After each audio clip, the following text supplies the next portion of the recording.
Hola, yo soy Dani Yo soy Julie. y esto es Lexia. Palabras en griego. Poesía Pablo Neruda. En el episodio de hoy vamos a hablar sobre Pablo Neruda, sobre su obra 20 poemas de amor y una canción desesperada, y también vamos a hablar un poco sobre su vida, sobre las características específicas de su poesía y sobre algunas otras cosas como la política en su poesía. Pablo Neruda fue un poeta y político chileno cuyo nombre legal era Ricardo Eliezer Neftalí Reyes Basoalto. Nació el 12 de julio de 1904 en Chile, en Parral, Chile, y falleció en Santiago de Chile el 23 de septiembre de 1973. Esto del seudónimo es súper curioso, sabrán más en un epígrafe, pero comenzó a firmar bajo el seudónimo de Pablo Neruda porque se dice que su padre no se sentía como particularmente orgulloso de tener un hijo que fuese poeta. Ganó el Premio Nobel de Literatura en 1971 y también ganó un doctorado honoris causa por la Universidad de Oxford. Bueno, creo que para empezar, una de las cosas más interesantes de la vida relacionada también con su obra de Pablo Neruda es que comenzó a escribir desde muy pequeño. Me recordó mucho cuando estaba leyendo sobre su vida a Rimbaud, eh, porque son de estos poetas que comienzan desde muy pequeños. Y de hecho, 20 poemas de amor y una canción desesperada, que es la obra de la cual vamos a hablar, lo escribió a los 19 años, cuando tenía 19 años, e incluso antes ya había comenzado a publicar. Entonces creo que me recordó un poco por ese lado a este otro poeta que les digo, que de hecho es uno de los más importantes y creo que es una de las características que los hace como también tan destacados en la poesía, porque hay una sensibilidad y una forma de ver la belleza y una forma de ver el arte específica y especial de aquellos también que comienzan tan jóvenes. Pero entonces, hablando de esto, eh, en su juventud también hay algo específico que me llama mucho la atención y que es algo que me gustaría que habláramos aquí, que es que de joven fue estudiante de Gabriela Mistral. Recordamos a Gabriela Mistral, de hecho hay un epígrafe sobre ella también. Gabriela Mistral fue una poeta también chilena muy importante. Eh, y es interesante cómo se halla esta influencia de Gabriela Mistral en Pablo Neruda. En palabras de Pablo Neruda, les voy a leer como el momento en el que él describe que conoció a Gabriela Mistral y como cuál fue su influencia. Entonces dice, era la directora del liceo, se llamaba Gabriela Mistral. La vi pocas veces porque yo temía el contacto de los extraños a mi mundo. Además, no hablaba.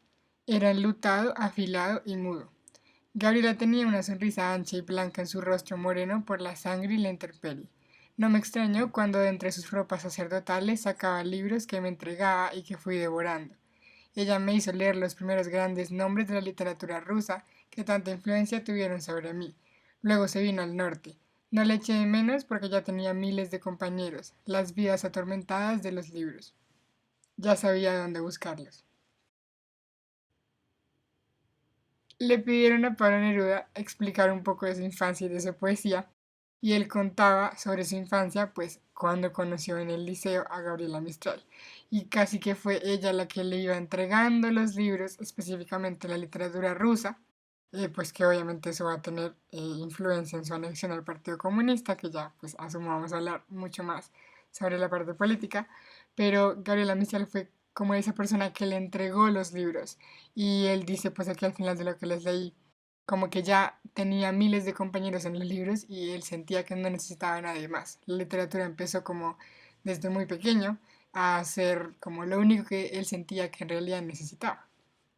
Sí, y de hecho esta parte del Partido Comunista que tú decías, de la literatura rusa, en efecto va a ser muy importante para él, porque así como lo nombramos como poeta, también si se dieron cuenta al comienzo en la presentación, ustedes lo encuentran como político chileno. Y es que su influencia también fue muy grande en los partidos en los que estuvo, pero también porque él tuvo una influencia de aquella vida política en lo que escribía. Entonces, vale la pena introducir también que una parte importante de su vida fue hacer parte del Partido Comunista de Chile, del cual incluso fue en un momento elegido como candidato a la presidencia, pero renunció para apoyar a Salvador Allende. Una de las cosas que dice Gabriel Morelli en una entrevista que le hicieron sobre Pablo Neruda, yo lo leí en un artículo y me pareció muy interesante que decía que Neruda era un poeta de la materia, de las cosas, de los objetos y en específico del hombre. Ella decía que, y cito textual, es el único poeta del siglo XX que materializa la palabra y le da un peso. Tiende a recuperar los objetos que nos rodean y que han tenido la presencia del hombre. ¿Por qué hablaba ella de esto en esta entrevista? Porque lo hacía con una conexión con la razón por la que él hablaba de política también y por la cual tenía tanta importancia este peso ideológico con su poesía.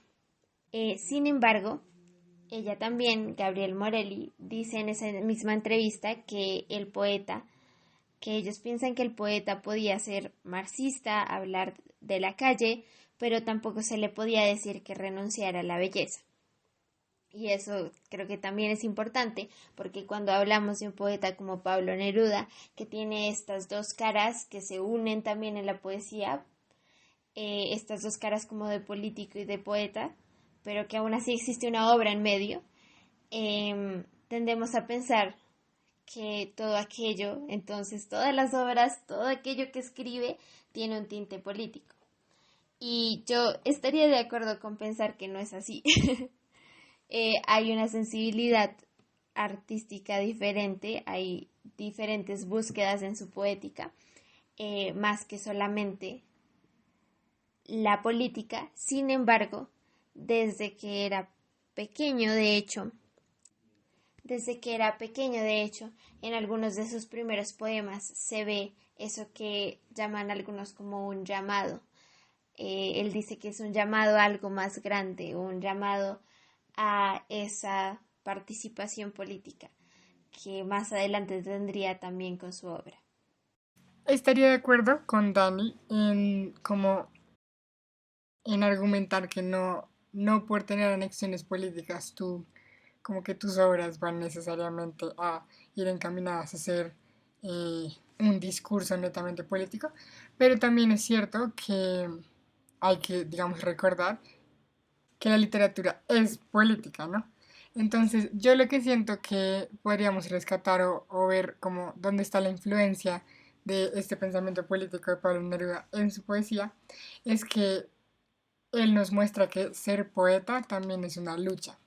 Así como hay distintas luchas en el ámbito político, pues cada uno, digamos, como persona tiene sus luchas específicas y las anexiones que desee tener, pero siento que él nos muestra con su poesía, y bueno, también específicamente en de Poemas de Amor, una canción desesperada, que ser poeta es una lucha. Tengo una cita de él que dice: entre la gente violenta apareció un hombre romántico que tuvo mucha influencia sobre mí, Orlando Masón. Fue el primer luchador social que conocí.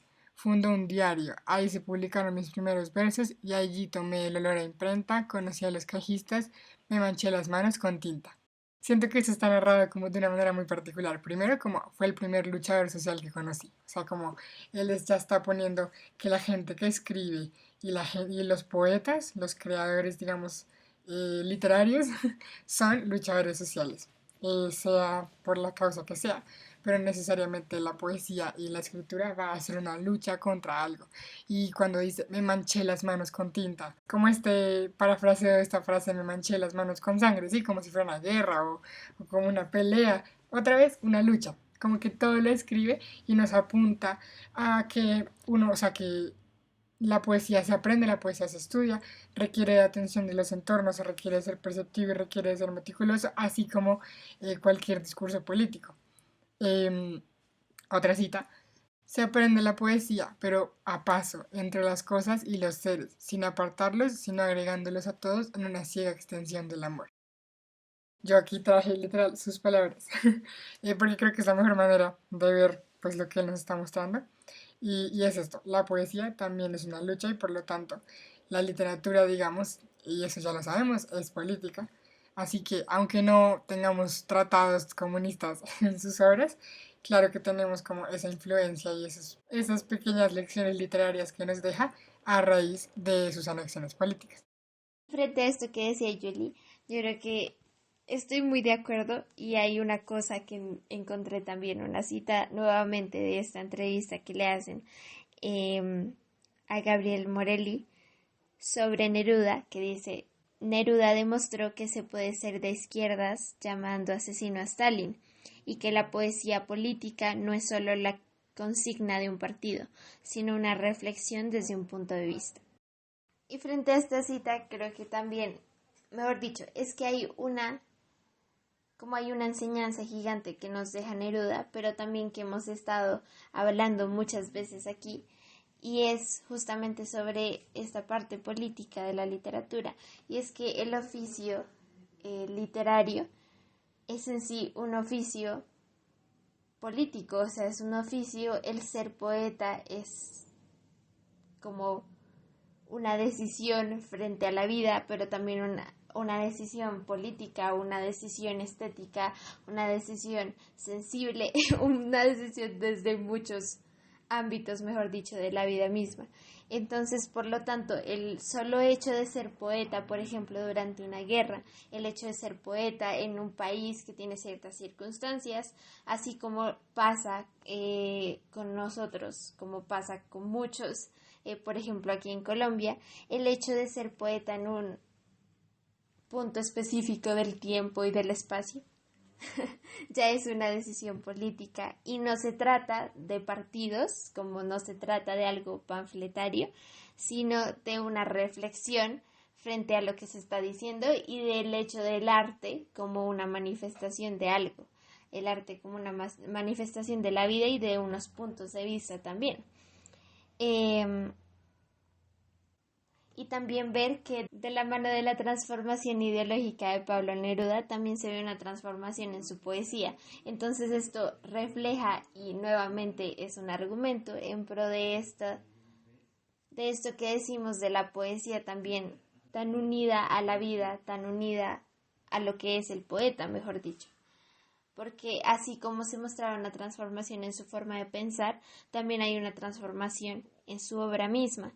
Y por ejemplo, como Neruda en 1937 escribió en contra de Franco en España, y al comienzo escribió también a favor de Stalin, escribió una oda que se incluye en su obra Las uvas y el viento de 1953, escribió a favor de Stalin. A pesar de eso, también con la transformación de su pensamiento, vemos que a partir de los años 60 y con la Guerra Fría y con toda esta circunstancia global, su visión con respecto al comunismo cambia y eso también se ve en su poesía.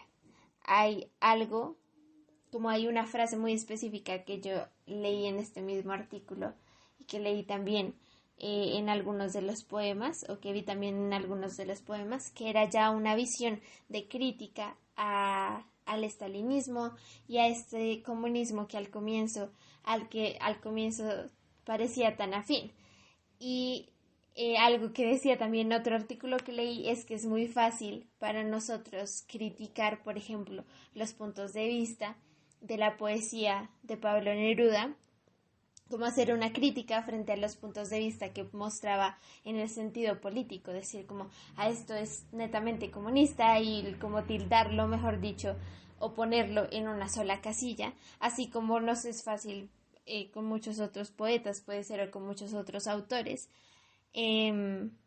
pero también ignoramos muchas veces como esa parte de la transformación que sucedió e ignoramos el contexto histórico en el que se encontraba.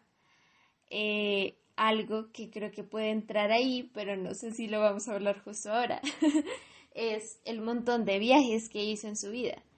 Y es que el montón de viajes que hizo en su vida es un punto importante para su poesía, no solamente la que está cargada como de un sentido fuertemente político, sino también de todos los sentidos, o sea, toda su obra en general. Y el hecho de que viajara y el hecho de que tuviera todos estos contactos con tantos contextos diferentes, nos hace entender también por qué su poesía era lo que era. Como el contacto y el mismo contacto con Gabriela Mistral y el hecho de que le mostrara la literatura rusa desde que era joven, nos dice más o menos por qué su obra se iba por donde se iba y por qué luego su pensamiento se transforma. Entonces, es como el estudio de toda su poesía nos hace ver más allá de lo que era el comunismo o más allá de lo que era el pensamiento en pro de la Rusia comunista de Stalin, o luego cuando no fue así. Más allá de eso nos hace ver una visión del poeta en sí mismo, del poeta, como decía Jolie, como sujeto político, y del poeta en todas sus formas, la poesía como una manifestación política. Yo también creo que el hecho de que sus viajes lo hayan impactado de la manera como lo hizo, como lo hicieron, es por el tipo de persona que era Pablo Neruda. O sea, Pablo Neruda, pues lo que se transmite cuando uno lo escucha o lo lee, es como una persona que de verdad entiende o que defiende que la poesía no es algo apartado del mundo, sino que es el mundo que nos rodea, es como esa capacidad de asombro que en realidad se requiere, digo, yo creo, para cualquier oficio literario, Neruda la tenía. O sea, creo que por más de que uno haga muchos viajes o conozca muchas cosas, y en realidad no tienes esa capacidad de asombro o esa capacidad para como ser receptivo y que te lleguen todas esas cosas y que te marquen, pues en realidad no te van a cambiar. Pero yo creo que pues esa característica de Neruda hace que lo cambie. Yo aquí les traje fuentes primarias. Neruda decía, yo tenía unos 10 años, pero ya era poeta. No escribía versos, pero me atraían los pájaros, los escarabajos, los huevos de perdiz. Me asombraba la perfección de los insectos. Sí, ese tipo de elementos chiquitos y él mismo lo dice, 10 años y ya era poeta. Y no significa que ella escribía o tenía obras o algo por el estilo, sino que él ya entendía que el mundo que lo rodeaba era asombroso y que era digno de ser recordado, de ser escrito, de ser inmortalizado. Y como que el simple hecho de entender eso es lo que lo hace, digo, un poeta desde siempre y pues lo que él explica que es ser poeta desde siempre. Así que creo que esa anexión por eso, por lo cotidiano, pero por lo cotidiano no solo por cómo es, sino por cuestionarse por qué es así. Él dice que y eso fue por algo que le pasó como con la madera de un puente, que vio la madera y le pareció como fantástico, o sea, la madera, simplemente, o sea, uno dice como que tiene trascendental, pero él sacaba como los hilitos, no sé cómo decirlo, como los hilos de vida de las cosas, y con eso era que pues lograba él tener poesía, y para él esa era la poesía. Y es algo muy interesante, también porque, también porque uno piensa en esas cosas, mejor dicho, que hacen que una persona tan joven eh, pueda escribir estos textos tan cargados de sensibilidad del mundo, y también que tenga esa potencia o que tenga, mejor dicho, desde pequeño que sepa lo que quiere hacer con esta sensibilidad. Eh, es impresionante y creo que justamente lo que soporta esta idea, la razón de esta, sí, como de esta forma de ser desde jóvenes, es justamente esa forma de ver la vida. Y creo que es algo también muy interesante porque cuando uno lo piensa desde el punto en el que está uno, por ejemplo, yo no sé si lo he dicho antes en el podcast, pero yo me siento más identificada por el lado de los cuentos que por el lado de los poemas. La poesía siempre me ha costado, la verdad, mucho. Y creo que la poesía sí requiere de esa sensibilidad, pero también creo que es una sensibilidad que uno, ¿cómo decirlo?, aprende a recuperar de los maestros. Porque creo que cuando uno lee también los poemas de Pablo Neruda, cuando uno lee las reflexiones de Rimbaud, por ejemplo, cuando uno se sienta con alguna persona, se sienta, por ejemplo, literalmente con un profesor de uno, con una persona, con un amigo, por ejemplo, con el que comparten este gusto, se sientan a hablar de esto. Nos pasa mucho, por ejemplo, a Julie y a mí, cuando nos ponemos a hacer cosas de la tercera sección, por ejemplo. eh, Muchas de las cosas de la tercera sección vienen de cosas cotidianas muy chiquitas. Entonces yo creo que es algo que uno también aprende de otras personas y es algo muy bonito de aprender para la poesía, sí, pero también como ser humano. Y creo que ahí vamos de vuelta a las palabras también sobre Pablo Neruda, de cómo él, estas palabras que yo les citaba hace ratico, eh, de Morelli, que decía que él hablaba de los objetos, él hablaba de las cosas, en específico él hablaba del ser humano. Eso me gustaba mucho porque creo que es eso. Hablar del ser humano también es eso, hablar de esa sensibilidad ante el mundo y ante la vida, que a la larga, ¿cómo decirlo?, es muy característica de nosotros. Y sabes qué es lo que a mí personalmente más me gusta, que se nota, o sea, esa actitud como de esa sensibilidad hacia el mundo y esa fascinación, y bueno, en el caso de Neruda, ese asombro, se nota. Yo creo que Neruda nos muestra que ser poeta se nota. Él decía, yo iba vestido de poeta, yo iba vestido de poeta. ¿Cómo se viste un poeta? Bueno, yo iba vestido de poeta, de riguroso luto, luto por nadie, por la lluvia, por el dolor universal. Y allí los bárbaros levantaban la copa de sangre, pero yo me sobrepuse y bebí con ellos. Hay que aprender a ser hombres. O sea, a mí me gustó mucho como que este comentario que hizo Neruda porque yo iba vestido de poeta, o sea, ¿cómo se ha visto un poeta? ¿Sí? En el plano físico. Pero es que yo creo que lo que nos está diciendo es que ser poeta se nota, que hay como algo, hay como un vestido del ser poeta, como no sé, una capa del ser poeta, pero un vestido y una capa metafórica, que hay algo que se nota a leguas, como que mira, ese es poeta. Y él decía, yo era poeta, yo tenía esa condición de poeta, y me gusta mucho que use esa palabra. Otra cita, él decía, los muchachos en el liceo no conocían ni respetaban mi condición de poeta. Cuando tú miras la palabra condición, condición es como la propiedad o naturaleza de las cosas y casi siempre pues en calidad de nacimiento, ¿no?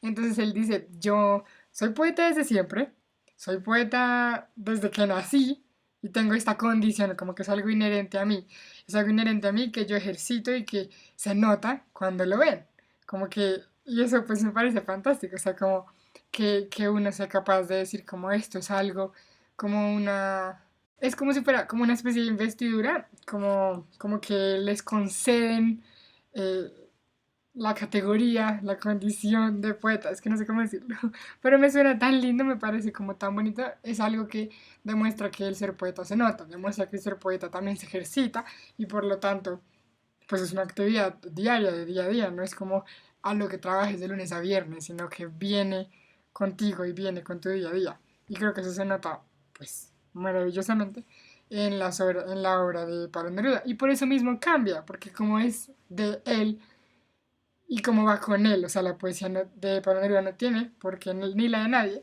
porque ser igual en un montón de años de escritura. O sea, cambia contigo y está perfectamente bien, es ese reflejo de quién es ese autor.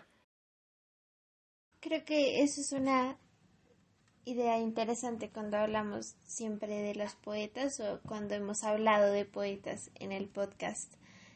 Algo interesante de saber es cómo perciben la poesía y cómo perciben el ser poeta. Nosotras muchas veces hablamos de este oficio del escritor.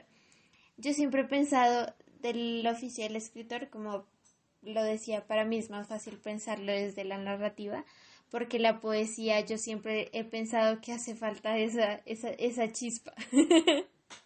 Y hay algo extraño, pero es algo muy personal que yo siempre he pensado y aún así creo que siguen enseñándome y siguen diciéndome los poetas que hemos estudiado aquí, los poetas que he visto en la universidad, las personas en general, siguen enseñándome cómo la poesía también funciona desde ese oficio de ser poeta, y esto de la condición del poeta. Creo que es algo muy bonito de percibir también desde ese punto, desde eso que lo decíamos, desde esta sensibilidad que se adquiere también, em, pero que en el caso de Pablo Neruda, él decía como, está conmigo. Y esta sensibilidad es algo que sí, como tú dices, es que yo siento que es algo como si te pusieran un tatuaje. Esta sensibilidad es algo que tú llevas literal, y cuando la obtienes, cuando la trabajas, mejor dicho, es algo que llevas contigo. Y es muy bonito ver eso porque es también lo que nos lleva nuevamente a hablar de que ser poeta es una forma de vida. Porque al llevarlo contigo, tú no, mejor dicho, no es como si te quitaras eso como la ropa, ¿sí?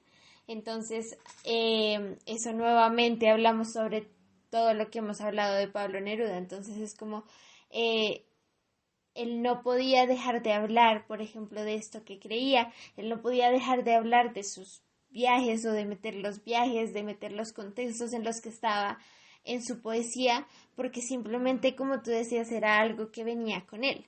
Y asimismo pasa con muchos poetas, asimismo pasa, mejor dicho, con todo aquel que pueda, con todo aquel que ya tenga eso, que ya tenga esa sensibilidad, que ya tenga esa marca, porque es una forma de ver la vida también, es una forma de ver la vida y la palabra también cobra importancia, mejor dicho, en tu vida como algo inherente a todo lo que tienes alrededor, algo inherente a la forma como sientes la vida.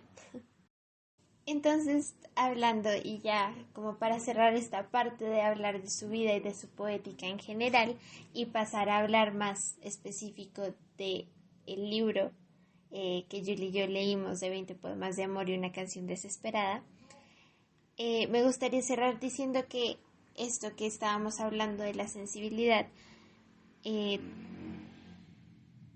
justamente como decíamos, hace parte y hace que la poesía esté amarrada con la vida del poeta.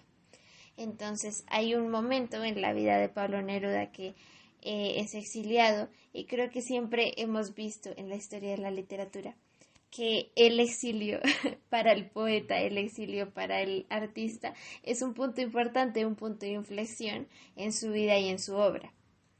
Y asimismo podemos ver que así como el exilio, así como que de la mano del exilio, de la mano de los diversos viajes que hizo a lo largo de su vida Pablo Neruda, se codeó con grandes del arte del momento que no solamente incluían poetas. Algo que me llamó la atención al leer sobre su vida fue esta conexión que tuvo en un momento también con artistas plásticos. Y esto creo que también es algo que se conecta a sí mismo con su obra y con su poesía. Entonces, ahora para pasar a hablar del poemario 20 poemas de amor y una canción desesperada, comencemos diciendo que este es un poemario de 1924. Lo escribió cuando solamente tenía 18 años y fue publicado cuando tenía 19, y sigue siendo a día de hoy un libro de los más vendidos, con ediciones que han traspasado los millones de ejemplares, y uno de los más importantes, diría yo, de la literatura latinoamericana y universal. que es importante para, digamos, bueno, entender cualquier poesía, pero específicamente lo aplicaremos a 20 poemas de amor y una canción desesperada.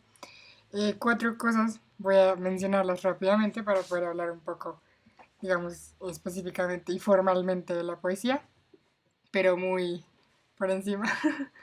Em, en la poesía encontramos hablantes líricos, objetos líricos, motivos líricos y actitudes líricas. ¿Qué es el hablante lírico? La persona que habla, como la voz poética. ¿Qué es el objeto lírico? El qué, de qué se está hablando. ¿Qué es el motivo lírico? El por qué. Y la actitud es el cómo. Y la actitud tiene, digamos, tres maneras de ser catalogadas. Se puede decir que es apelativa o apostrófica, que es cuando uno le habla como a una segunda persona. Se puede decir que es carmínica, que es cuando es monológica, como hablas contigo mismo, y enunciativa, que es cuando hablas en tercera persona. ¿Qué pasa con 20 poemas de una canción desesperada? Creo que es un poquito fácil de ver, porque pues el mismo título te dice que son 20 poemas de amor y una canción desesperada, lo que automáticamente te divide como el panorama en el amante y en la amada. ¿Qué es interesante aquí? Que el amante es un poeta. Y creo que es lo más, pues lo primero, lo clave. El amante es un poeta, o sea, nuestro hablante lírico en la mayoría de poemas se nos va a presentar como un profesional de la palabra, o sea, como un hombre que de verdad sabe cómo hablar y pues le dedica poemas a su amada. Perdón, tengo que introducir este comentario algo chistoso para hacer también un poco este comentario. Me hiciste recordar algo sobre esto que es interesante, que el amante es el poeta, es poeta. Acabo de recordar una frase que decía algo así como: nunca le rompas el corazón a un escritor porque tienen su venganza impresa. No conocí esa frase, pero exactamente. Bueno, aunque, bueno, yo no sé hasta qué punto no le han, yo creo que no le han roto el corazón a este amante poeta, sino que, iba a decir algo muy feo, iba a decir está buscando que se lo rompan. O sea, Oh, por Dios. mentira, no todos los amores son malos. No, no, él está como llamando a su amada, o sea, apenas está buscándola y apelando a sus sentimientos, pero aún no están juntos. Pero imagínate 20 poemas de amor y una canción desesperada. Dos. Sería como 20 poemas ¿de qué? De Tusa y Desamor. una canción De triste. Me encantó. 20 poemas de Tusa. La obra faltante de Pablo Neruda. Gracias. 20 poemas de Tusa. Porque este poeta apenas está intentando como llegar a la madre, pues por eso tenemos una canción desesperada, o sea, después de 20 poemas llega como el punto que es como, ok, por favor, escúchame, aquí estoy, te he dicho de todo, bueno, algo así. Entonces, ya sabemos entonces que el hablante lírico que pues vamos a acostumbrar a leer en los 20 poemas, bueno, 21 poemas, va a ser un poeta, un profesional de la palabra. El objeto lírico va a ser, digamos, casi siempre la atención por parte de su amada o en algunos algo específico de la amada, no sé, el cuerpo de la amada o el corazón de la amada, o sea, como algo muy puntual, pero pues siempre apelando a ella. Y por eso mismo la actitud lírica, vamos a decir que es apostrófica o apelativa, pues porque siempre se está refiriendo a un tú, siempre se está refiriendo a, pues a esta amada a la que quiere conquistar. Y pues un motivo lírico, el motivo lírico la verdad sí varía bastante porque son muchísimas como las razones por las cuales él escribe, digamos que el hablante lírico, ¿no? Tiene poemas en los que, digamos, lo que quiere es conseguir la atención de su amada, tiene poemas en los que en realidad el motivo es el deseo del cuerpo de la amada, sí, tiene como distintos deseos este poeta, voz poética, que son las que pues trata de abordar a lo largo de los 21 poemas. Sobre los temas que aborda Pablo Neruda en 20 poemas de amor y una canción desesperada, pues digamos, pensamos obviamente, el amor. Pero ¿qué pasa? El amor es un tema, de hecho, demasiado grande como para que uno conteste como, no, el tema es el amor. En 20 poemas de amor y una canción desesperada nos demuestra eso.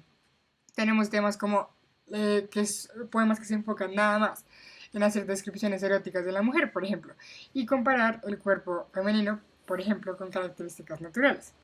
Creo que eso fue una de las cosas que más me llamó la atención de la lectura de 20 poemas de amor y una canción desesperada, porque yo lo relacioné con otra poeta, con otro poeta que había leído, eh, con Enriqueta Ochoa, que me recuerda muchísimo a una clase de la universidad que justamente hicimos de esta poeta, y ella lo que hacía era poner como mujer y naturaleza y hablar de la mujer desde la naturaleza. Y mejor dicho, habían unas conexiones entre eso, por ejemplo, las conectaba con la fertilidad, con todo, con, mejor dicho, un montón de elementos. Y era una poesía muy interesante y una poesía también, una lectura de la mujer, mejor dicho, que nos permitía una lectura del mundo interno de la mujer desde la naturaleza. Esto que pasa en 20 poemas de amor y una canción desesperada, creo que es la visión del otro lado, porque aquí en lo que yo sentía, mejor dicho, y la relación, la razón por la cual hice la relación con Enriqueta Ochoa, era porque yo sentía que Enriqueta Ochoa hablaba desde el interior de la mujer, con la naturaleza, mejor dicho. Y ahora está este eh, yo lírico, esta persona, como decía Julie, este poeta, mejor dicho, hablando de su amada, que también usa la naturaleza. Entonces creo que mujer y naturaleza, así como se han encontrado tantas veces en la poesía, es muy interesante en esta relación que hace Pablo Neruda, porque es alguien externo ahora. No estamos hablando del mundo interno de la mujer, sino es alguien externo, hablando de ella desde la naturaleza, que es algo que de hecho hemos visto muchas veces, incluso en el arte, por ejemplo, pictórica. Hablamos, por ejemplo, lo primero que vino a mi mente fue la imagen de Venus. Creo que hay un montón de elementos que se toman de esas imágenes de la mujer y la naturaleza. Sin embargo, el poeta, mirando a su amada desde la naturaleza, así como lo hacía Enriqueta Ochoa de la forma contraria, son visiones diversas que se ponen en la literatura de este mismo tema. Y me causó mucha curiosidad que hubiera esta reiteración del tema, porque siento que se maneja a lo largo de todo el poemario. Creo que este tema de la mujer y la naturaleza es un tema que va transversal a todos los poemas de la obra de Pablo Neruda, de esta obra de Pablo Neruda. Sobre lo que dice Dani, les leo entonces solo la primera estrofa del poema número 1, que dice: cuerpo de mujer, blancas colinas, muslos blancos, te pareces al mundo en tu actitud de entrega. Mi cuerpo de labriego salvaje te socava y hace saltar el hijo del fondo de la tierra. A mí, por ejemplo, este párrafo específicamente, este párrafo, la poesía me dio una cachetada. Esta estrofa, esta estrofa específicamente, me hace pensar, como, creo que es la demostración explícita de esto que dice Andy, de mujer, naturaleza, naturaleza, mujer, y pues desde la afuera, o sea, desde el otro que no es mujer. Entonces, como el hablante lírico lo que hace es como designar el cuerpo de la mujer con objetos lógicos, como pues el de la naturaleza, el de las colinas, el de, ¿cómo decirlo?, el del campo, que pues de hecho eso sería una metonimia, o sea, esto de mujer naturaleza es una metonimia, y con esta mención del término labriego, es como la mujer como campo, ¿sí? Y como él como una persona que trabaja en el campo. Quiero hacer aquí una aclaración. Es muy fácil ver poemas de amor, como los de 20 poemas de amor y una canción desesperada, que son de un hombre a una mujer, de un poeta, de un amante a una amada, y como que, no sé, tratar de sacarles el discurso feminista, como de que, no sé, de que la mujer es vista como un objeto, de que la mujer, bueno, todas las críticas que se puedan hacer. Yo creo que lo importante es como apreciar la manera como se construyen estas imágenes, ¿sí? O sea, estamos hablando digo, cuando pensamos en mujer naturaleza, de una mujer que puede dar vida, de una mujer que es vida, ¿sí? O sea, no, miremoslo desde ese lado, que me parece a mí, que es el más fantástico de todos. Y en esta parte que dice, hace saltar al hijo del fondo de la tierra. Es como un hijo que aún no existe porque ese sería como el fruto de ese campo trabajado. O sea, pensémoslo en ese sentido, como un gran campo que tiene tanto potencial por crecer una, pues digamos, una maravilla natural en él. Entonces, ese es como el estrofe que quería leer para este tema que le gustó bastante a Dani. De hecho, sobre mujer y naturaleza hay algo muy interesante que yo creo que es, mejor dicho, es un tema tan amplio, abordado desde tantos puntos, desde el arte, que siento que se vuelve incluso una poética, porque siento que mejor dicho, todo en algunos poetas, todo va en pro de esa imagen, incluyendo la selección del lenguaje. Y creo que es algo que pasa en esto que nos leías, porque tú decías como no solamente es como la imagen, no solamente es, eh, mejor dicho, no es como si hiciera simplemente una metáfora, sino que también verbos y todo, o sea, todo en la oración, todo lo que está en el poema está funcionando en pro de una imagen completa y de mujer y naturaleza, mejor dicho, de esta relación. Y iba a decir que de hecho sobre eso, eh, para aquellas personas también que les interesa leer sobre eso desde un punto de vista, eh, desde diversos puntos de vista y desde el punto de vista también de la mujer, Enriqueta Ochoa, se las hago aquí una cuña para decirles que vayan a leerla también. Es una poeta mexicana. En lo personal, a mí lo que más me gusta de 20 poemas de amor, una canción desesperada, está en el poema 5. Los poemas no tienen nombre, pero pues uno los menciona como su primera verso, entonces comienza para que tú me oigas. A mí, yo le decía a Dani antes de comenzar que el poema que más se recuerda a 20 poemas de amor, una canción desesperada, es el de Me gustas cuando callas. Pero pues no estoy diciendo que sea un mal poema, pero para que tú me oigas, el poema número 5 de verdad que tiene tantos elementos en un solo poema que a mí me fascina. Algo también chistoso, momento de anécdota. Debería existir una musiquita introductoria de los momentos de anécdota de Dani. Momento de anécdota de Dani.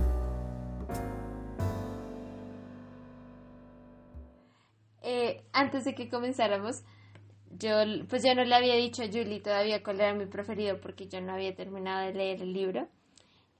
Pero Julie, antes de que comenzáramos, me dijo como, me recordó que su favorito era el 5. Y yo le mostré que en efecto yo también lo había marcado como uno de mis favoritos, si no el favorito, diría también. Entonces, y creo que tiene una particularidad y la razón por la cual va a ser nuestro favorito, pero voy a decir que Julie continúe, voy a dejar que Julie continúe para que veamos eso. Si estamos pensando en lo mismo. Bueno, la razón por la cual a mí me parece fantástico este poema es la razón por la cual, como, o sea, es porque contiene uno de los temas y tópicos literarios que más me encanta y que más tratamos aquí. Y es que este poema es de verdad como que se va mucho hacia el ars poética. O sea, este poema habla del hablar, ¿sí? Como habla del hablar, de las palabras, de quién son las palabras, de cómo funciona la dinámica, incluso de la comunicación. Y suena súper formal y exagerado, pero yo siento que habla de esto pues en un contexto de amante amada. Entonces quiero leer la primera estrofa. Para que tú me oigas, mis palabras se adelgazan a veces como las huellas de las gaviotas en las playas. Entonces como esta concepción de cómo será que las palabras adelgazadas o leves son más fáciles de escuchar o más fáciles de decir. O sea, como que siento que tiene tantas implicaciones en cómo es la palabra y cómo debería ser expresada la palabra. Y el mismo como poema es ese intento del amante por por eso, porque la amada lo escucha, así como para que tú me oigas, aquí estoy hablándote y aquí estoy tratando de descubrir cómo hago para que mis palabras en realidad te lleguen. Dice, collar, cascabel ebrio, para tus manos suaves como las uvas, y las miro lejanas mis palabras, más que mías, son tuyas. Otra vez, ¿de quién son las palabras? Las palabras son de quien las dice o de quien las escucha. Yo sentí algo, o sea, como al comienzo cuando dices como si las palabras son delgadas, como son más recibibles, por decirlo así. Em, Exacto. yo lo que sentí era como, es que todo el poemario tiene una fuerza, mejor dicho, tiene una carga de este amante, de todos sus sentimientos, pero también de todos esos deseos, de un montón de cosas, mejor dicho. Tiene una carga fuerte, mejor dicho, en cuanto a eso. Sentimientos, pero así como amor, mejor dicho, pasión, pero también deseo y un montón de cosas más que se unen como en esta carga del poemario completo. Entonces yo, cuando decía eso, yo sentía como, y de hecho, es algo muy chistoso porque yo leí este poema y yo sentía que era también como el que más me llegaba. Entonces es curioso porque en efecto está cumpliendo lo que dice. y creo que es por, y creo que es también por decir como voy a explicar esto, como voy a explicar esta circunstancia, porque creo que con estas palabras que están menos cargadas de esa como de esa pasión, amor y todo eso tan concentrados, estas palabras que te van a explicar la circunstancia son las que te van a llegar. Es como, siento que te está diciendo eso. Entonces, es algo muy curioso y, como decía Julie, la razón también por la que nos, la razón por la que creemos que nos gusta tanto a las dos este poema, es justamente por ese juego con la palabra. Y siento también ese juego con la palabra fuera del poema, como con nosotros. Hay un juego con nosotros, la palabra y el poema, y estamos allí presentes en esa relación entre el, el amante, poeta y la amada. Es que escuchen estos versos. Ahora quiero que digan lo que quiero decirte para que tú las oigas como quiero que me oigas.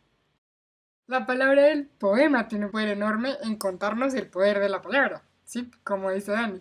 Es como este carácter purificador de las palabras. O sea, él dice como, tengo huracanes de sueño que tumban esas palabras, como recuerdos que impiden que las palabras salgan. El problema no es lo que él siente un montón de cosas, tiene un huracán de cosas por ahí, pero la cosa es cómo hago que tú entiendas y escuches todo el montón de cosas que tengo por decirte. Y si yo no logro conectar mis palabras y como lograr que tú escuches esas palabras mías y no las de los demás, dice, escuchan otras voces en mi dolorida, llanto de viejas bocas, sangre de viejas súplicas, como no escuches las palabras de otros, como él suplica que escuche las de él. Es como, siento que este poema, exacto, porque es el 5, debería ser el primero. Es como este poema que dice, la importancia de la palabra, enfatiza en la palabra, como la palabra es la que va a hacer que llegue todo lo que tiene que decir. Y de hecho, más bonito aún finaliza. Voy haciendo, con las palabras, voy haciendo de todas un collar infinito para tus blancas manos, suaves como las uvas. ¿Cuál sería el collar infinito de las palabras? Pues la poesía. Entonces es fantástico. O sea, él dice, yo tengo ese montón de palabras, tengo que aprender a tejerlas, tengo que hacerte este collar, porque si no, es la única forma en la cual voy a poder entregarte todo esto que tengo por detrás. Así que, para mí, este poema me fascina, digamos, por eso, porque es súper metatextual, es una ars poética y como integrada en todo el poema, y me encanta, como que de verdad te ayuda a entender todos los demás poemas. Y es como literalmente la explicación del poemario. Es como, estoy haciendo esto. Es como, estoy hilando estas cosas, estoy haciendo este collar infinito en este poemario. Creo que ya saben, una y otra vez hemos dicho en muchos episodios cuánto nos gusta este tema de la literatura. Así que, pues aquí también entra. 20 poemas de una canción desesperada es un libro que yo leí hace unos años, digamos, para un trabajo académico. O sea, tenía que leerlo y pues Dani misma lo dijo, la poesía le parece lo más complicado, pues a mí también. Yo recuerdo, ya que estamos hablando de anécdotas,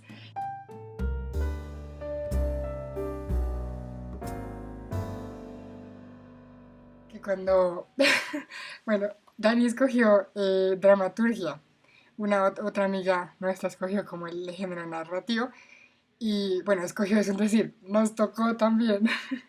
Ahí intentamos. Y yo tenía poesía. Y cuando yo leía a uno de mis profesores, no, yo estoy en poesía, me dijo como, uff, ¿por qué te metiste a eso? Eso es lo más difícil, como no, ahí te quedaste. Y pues bueno, la verdad yo sentía eso, porque es que sí, la poesía es otro mundo, como decía Dani. Y una de las, digamos, primeras correcciones que me hicieron, y la tengo súper anotada, digamos, este profesor me preguntaba, ¿cómo este poema, y en general la obra de 20 poemas de una canción desesperada, como que emula una realidad actual? O sea, ¿por qué seguimos leyendo esto? ¿Por qué esto ya no se quedó en donde estaba? ¿Por qué, sí, cuál es la importancia? ¿Por qué sigue siendo vigente? Como que era su pregunta. Y pues bueno, yo me puse a pensar como, ok, ¿por qué este libro lo tenemos ahora en nuestras manos después de un montón de años? ¿Y por qué lo seguimos leyendo con tanto ánimo y con tanto amor hacia el libro? ¿Por qué seguimos recordando me gustas cuando callas? O sea, ¿de dónde sale esa fuerza o esa importancia? Y la verdad es que yo creo que porque, o sea, porque Neruda, y bueno, 20 poemas de amor y una canción desesperada, en realidad no habla, o sea, habla de todo al mismo tiempo, ¿sí? No sé cómo decirlo. Como que él sabe hablar de todo al mismo tiempo y él posee como un ánimo entusiasta con respecto al poder de la palabra poética. Y el poder de la palabra poética es algo que al contrario hemos ido a medida pasa el tiempo tratando de aprender mucho más.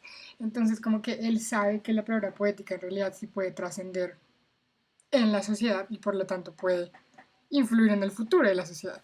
Así que cuando los mismos poemas nos dicen que la palabra poética, que la poesía va a hacer que cualquier tema que tú quieras mencionar trascienda, pues hace que el mismo pues, libro trascienda. Y esto me recuerda ya lo último que quisiera mencionar, también como otra parte otra frase que dijo Pablo Neruda.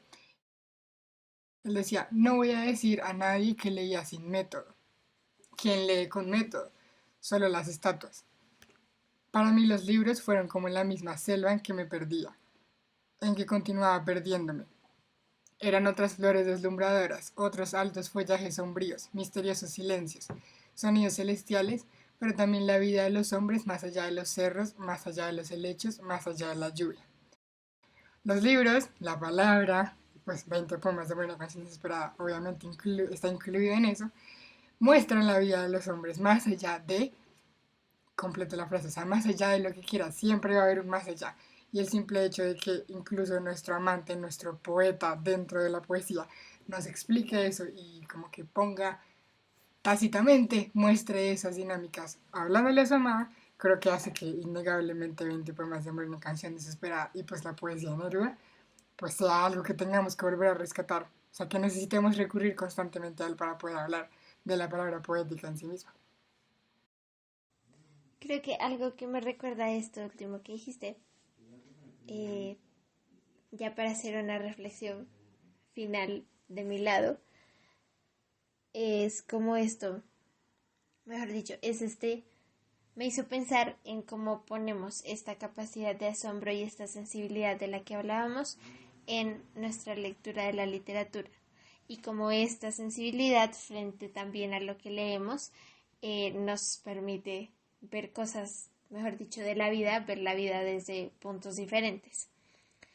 Yo siempre he sentido que la literatura es una forma también de empatía, por decirlo así, de ponernos en los pies, como detrás de los ojos, en la cabeza, en la cabeza y de otras personas. No solamente hay personajes diferentes, sino también del primero que todo, del autor, ¿no? Por eso siento que este último poema del que hacíamos referencia, pero también todo 20 poemas de amor y también en general la obra de Pablo Neruda nos invita a eso, a no perder esa capacidad también en la literatura. Una cosa que hablábamos hace poco con Julie en una conversación así casual fue que a nosotros a veces al estar estudiando la literatura, tú como que entras a una obra y lo primero que piensas es en todas las cosas como formales también, como comienzas a pensar en un montón de cosas y comienzas a aplicar como todas esas cosas que has aprendido en la lectura. Que sea también esta invitación, tanto para nosotras como para todos los que escuchen este capítulo, a que no perdamos la capacidad de asombro frente a la literatura también, y cómo esta nos puede ayudar también a tener esa capacidad y sensibilidad frente a la vida. Gracias por acompañarnos. Y no olviden seguirnos en nuestras redes sociales, Instagram, Facebook y Twitter, como Lexia Palabras. No olviden seguir leyendo Y nos vemos en la próxima historia.